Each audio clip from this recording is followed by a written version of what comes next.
സംസ്ഥാനത്ത് പാചകവാതക പ്രതിസന്ധി രൂക്ഷമാകുന്നു. വാണിജ്യ സിലിണ്ടറുകളുടെ വിതരണം നിലച്ചതോടെ നിരവധി ഹോട്ടലുകൾ അടച്ചുപൂട്ടി. ഗാർഹിക സിലിണ്ടറുകളുടെ വിതരണം പരിമിതപ്പെടുത്തിയപ്പോൾ ഗ്യാസ് ഏജൻസി ഓഫീസുകളുടെ മുന്നിൽ ബുക്കിംഗിനെത്തിയവരുടെ നീണ്ട നിരയാണ് ഉണ്ടായിരുന്നത്. വാണിജ്യ പാചകവാതക സിലിണ്ടറുകളുടെ വിതരണം നിലച്ചതാണ് ഹോട്ടലുകളുടെ പ്രവർത്തനത്തെ ബാധിച്ചത്. പല ഹോട്ടലുകളിലും വിറക് ഉപയോഗിച്ച് പാചകത്തിനുള്ള അടുപ്പുകൾ പോലുമില്ല.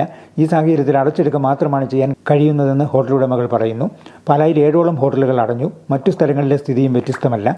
ഹോട്ടലുകൾ അടഞ്ഞതോടെ നഗരത്തിലെത്തുന്നവർക്ക് ഭക്ഷണം ലഭിക്കാത്ത സാഹചര്യമാണ് ഉണ്ടാകുന്നത്. വരും ദിവസങ്ങളിൽ ഗ്യാസ് തീരുന്നതോടെ കൂടുതൽ ഹോട്ടലുകൾ അടച്ചിടേണ്ട സാഹചര്യമാണ് ഉണ്ടാകുന്നത്.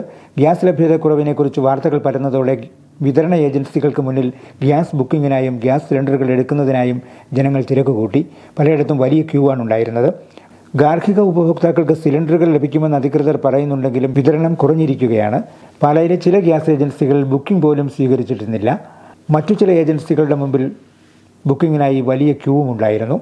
ഏറ്റുമാനൂർ മേഖലയിലും രാവിലെ മുതൽ ഗ്യാസ് ഏജൻസികൾക്ക് മുന്നിൽ ഉപഭോക്താക്കളുടെ നീണ്ട നിരയാണ് ഉണ്ടായിരുന്നത്. വിലവർദ്ധനവും ലഭ്യതക്കുറവും പലരെയും ആശങ്കയിലാക്കിയിരിക്കുകയാണ്. നിലവിലത്തെ സാഹചര്യത്തിൽ പല വീടുകളിലും വിറകടുപ്പുകളില്ലാത്തതും പുതിയ പ്രതിസന്ധിക്ക് കാരണമായിട്ടുണ്ട്. ബുക്കിങ്ങിനുള്ള ഇടവേള ഗ്രാമങ്ങളിൽ 25 ദിവസത്തിൽ നിന്നും 45 ഉയർത്തിയിട്ടുണ്ട്. ഇടവേളയ്ക്ക് ശേഷം മാത്രമേ ഗ്യാസ് ബുക്കിംഗ് അനുവദിക്കൂ എന്നുള്ളതും ഉപഭോക്താക്കളെ പ്രതിസന്ധിയിലാക്കും.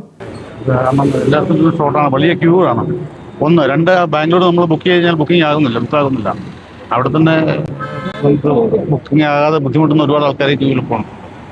ഈ പറയുന്ന ആൾക്കാരുടെ ഒന്നും ബുക്കിംഗ് ആകാത്തതാണ്. ഗ്യാസ് ഇല്ലാതെ ഭക്ഷണം പാചകം ചെയ്യാൻ മറ്റു മാർഗമില്ലാത്തവർ വലിയ പ്രതിസന്ധിയിലാണിപ്പോൾ. ഇതോടൊപ്പം സ്ഥിരമായി ഹോട്ടലുകളെ ആശ്രയിച്ചിരുന്നവരും ഭക്ഷണം ലഭിക്കാതെ വരുമോ എന്ന ആശങ്കയിലാണ്. Star vision news, Pala.